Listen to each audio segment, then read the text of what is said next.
She had $214 in her checking account the day she decided to become wealthy. Not rich adjacent, not comfortable, wealthy. Her name was Priya. She was 26, working as a dental hygienist in Phoenix, making $52,000 a year. No inheritance coming. No side hustle blowing up. No rich uncle with a beach house and life advice. Just a number on a screen. $214.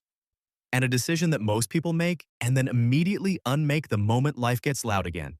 I'm going to tell you what Priya did.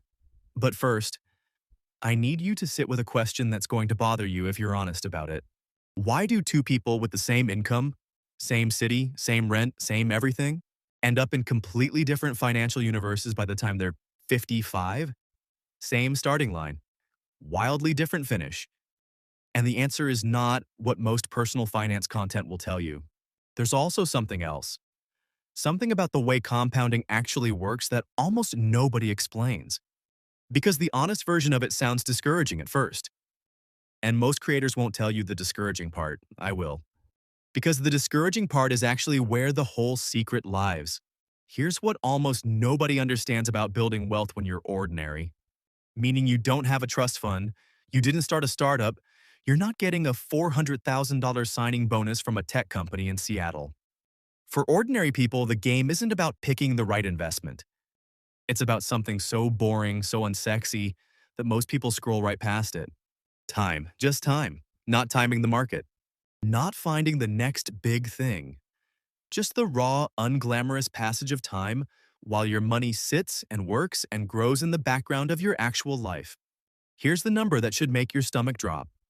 If you invest $300 a month starting at 25, you'll have roughly $1.1 million by 65. If you wait until 35, same $300, same rate, you end up with about $430,000. You contributed for 10 fewer years, yes, but you didn't lose $300 times 120 months. You lost $670,000. That's the cost of waiting. Not the money you didn't put in, the future money that never got to exist.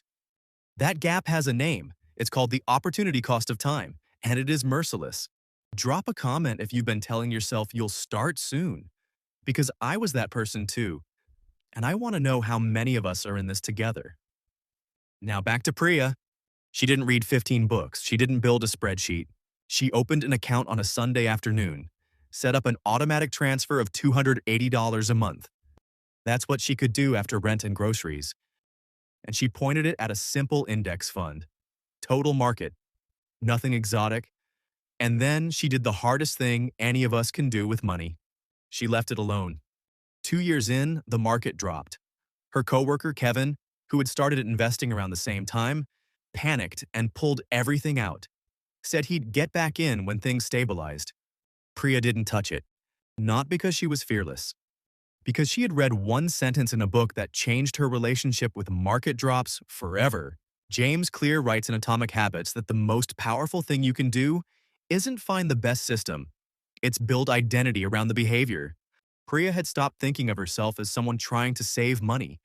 She thought of herself as an investor. And investors don't exit. They hold. Kevin never got back in at the right time. Nobody does. He's still waiting. Here's the reframe that changes everything about how you think about compound growth. And this is the part nobody tells you. Compounding is not a straight line.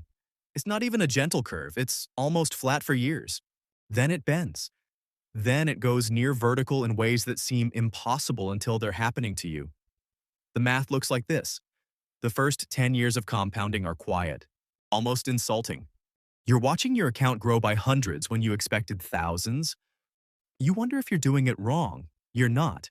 You're just in the flat part of the curve. Every person who became wealthy through compounding had to survive the flat part without quitting. This is why most people never get rich. Not because they lack discipline, not because they don't earn enough, but because the flat part feels like failure. And in a world built on instant results, feeling like you're failing is enough to make most people stop. A guy named Daniel, 34, electrician in Columbus, Ohio, not a finance guy by any stretch, told me something that stuck. He said, "I stopped checking my investment account every week. I started checking it every birthday. Once a year, that's it." Because every time he checked it monthly, he found a reason to feel anxious. But every birthday, the number was bigger than the last one. Not dramatically, not life-changingly, but bigger and bigger and bigger until one year it was dramatically bigger. And then it kept going. He didn't change strategies. He didn't get smarter. He just stopped letting the noise interrupt the signal.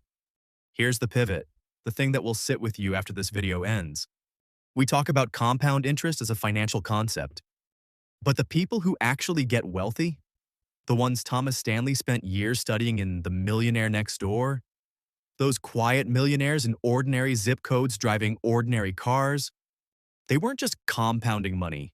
They were compounding behavior. Every month they chose to invest instead of upgrade their lifestyle, they made the next month easier. Every year they didn't cash out, they strengthened the identity of someone who doesn't cash out. The habit compounded. The mindset compounded. The wealth was almost a side effect. That's what Priya was actually building. Not just a portfolio, a version of herself that made the next right decision automatic. She's 41 now. She has a little over $340,000 invested. She's not a millionaire yet, but at her current trajectory without increasing her contributions at all, which she has multiple times. She crosses $1 million before she's 58. A dental hygienist in Phoenix. 280s a month, held for 15 years, pointed at a boring fund and left alone. No inheritance, no startup, no lucky break. Just time, doing what time does when you don't interrupt it. Here's what I want you to walk away with. Not a tip, not a strategy, a question. What is the most expensive thing in your financial life right now? Most people answer, the car, the rent, the credit card. But the real answer, the one that costs you more than any of those, is the version of you that's still waiting. Waiting for more certainty. Waiting for a bigger paycheck. Waiting for the right moment to arrive like a notification on your phone. The right moment doesn't notify you, it's just quietly passing. Priya wasn't special. Daniel wasn't special. They were ordinary people who took one ordinary action and refused to undo it. That's genuinely the whole story. Not inspiring in a movie poster way. Deeply, quietly, life-changingly true. You're not behind. You're not too late, but you are right now in one of two groups. The people who will look back at this moment as when they started, or the ones who will look back at it as another time they almost did.